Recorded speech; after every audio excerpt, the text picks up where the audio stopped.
high levels of energy is really important to me.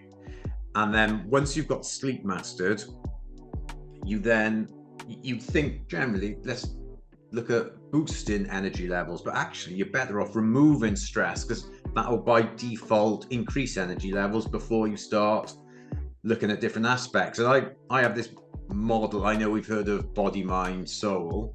I adapt it a little bit: environment, body, mind, spirit.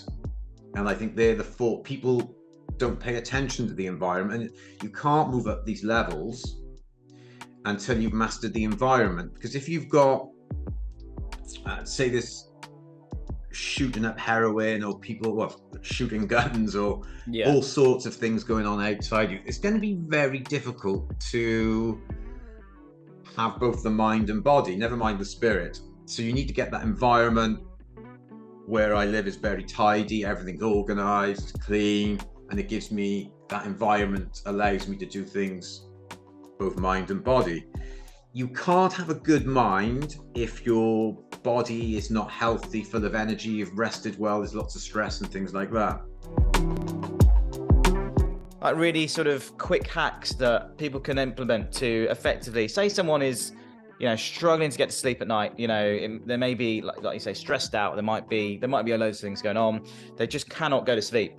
Getting 4 hours, say 3 or 4 hours, if that, in the night, and it's just you wake up the next day, you're absolutely lethargic. You're pumping caffeine into your system, and you're flagging left, right, and center, and you're just, by the end of the day, you are done, but you still can't sleep because you're wired.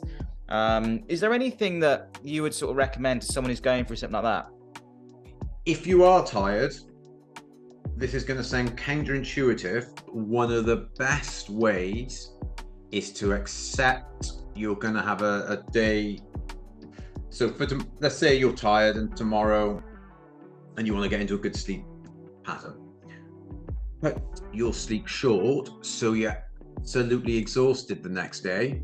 The other thing when it comes to people who can't sleep is just relax. Yeah.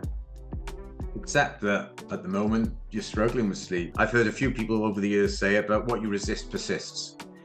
And it's just beautiful, because I look back in my life and all the things I resisted, and I'm like, hang on, they just persist. Why have I found this out in my late 30s? Why didn't anyone tell me this when I was like 1 or something? But yeah. So they would be the two good things for people struggling to sleep. For those who are having real sleep problems, for those struggling to sleep, same time every night.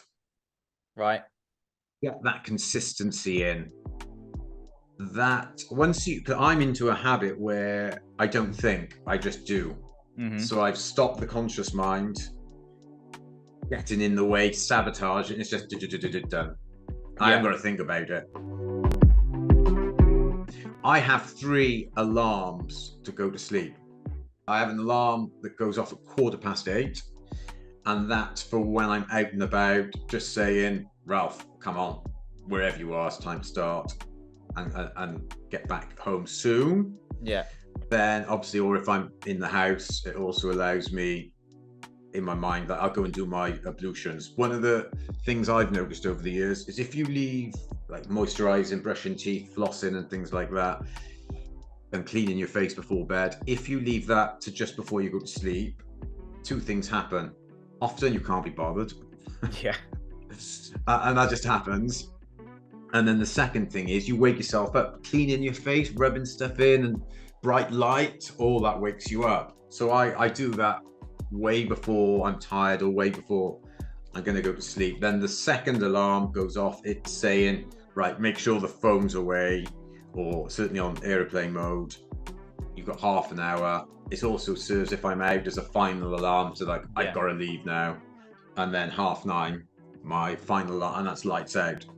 So that's 9:30. really, That's that's early. That's early. Well, you say it's early. I was waking up at 4:45 during during lockdown, and I was going to bed at, I was actually going to, I think lights out, it'd been 8 hours, so lights out was 8:45, but I'd sometimes stretch it to 9. That's great. That's impressive. That's very impressive. Oh, the world is so still at that time. men in their late 30s, early 40s will certainly know this one. Yeah. It's to do with your bladder at night. If you ain't woken up, you're still asleep. It's that easy. So if you ain't woken up by a pee in the middle of the night, you then don't wake up. You don't lie in bed having these thoughts, just going over the night frights and things like that. A good couple of ways to manage that is, first off, accept that there's parts of the brain at night. It's to do with the dark, the fact you're lying down, and I'm sure there's some other processes going on we don't quite know about. So your brain becomes illogical. You can't rely on your brain. Like, even before I knew all this stuff and tested it and experimented with it, I just remember as a kid, I'm like, I have all those concerns and worries that I don't have in the day. Yeah. It's bizarre. So just tell yourself your brain is crazy at night. Do not pay attention to it. There's a third one. So I literally I'll breathe in. I don't really count when I breathe in. It's generally to the around about 3. So it'd be like, and then I say this in my head, not out loud, and I'll just say sleep. So I'll breathe in, sleep, and that gets me to sleep. How many times do I have to do that? It'll vary, obviously, but it could be 5-10 times, and it gets you into sleep. Wow. So that's a really good one. But back to the liquids. If you then are not waking up in the middle of the night to go for a pee, the best and easiest way to stop that is stop taking liquids at 5 p.m. With the book about, how the sort of a beginner's guide to sleep effectively kind of came around, what was for you? There we go. For you, what was what was the one thing that you would say that you learned the most, or the one thing that changed your perception the most from doing the book? Okay, so I believe the most important as humans is how you feel. How you feel in yourself is the most important thing. So I find, and this is from a personal perspective and from a lot of people I've talked to and coached over the years, that seems to be the case because they're highly emotional, and we don't want to be led by emotion, unless they're good emotions, obviously. But often when we talk about emotions, we're thinking of the more unstable ones. So you're also ratty and tired.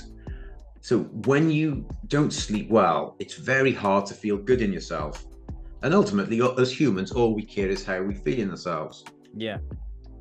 So that's the key thing. Sleep is arguably the number one. Spiritual stuff also is. Because if I do some energy meditations, even if I'm tired, I can get a level of energy back. But I still need that sleep. So there is some spiritual stuff that can get you that energy, but sleep is one of the most important things. And then back to the stress, if you've got loads of stress going on or a hectic environment. So it's just about feeling good in yourself. And that's why I'm so interested, and I don't like to use the word obsessed or infatuated with sleep. No, but yeah, enthusiastic. Yeah. Is the best word, because it's so key to everything you do. Yeah.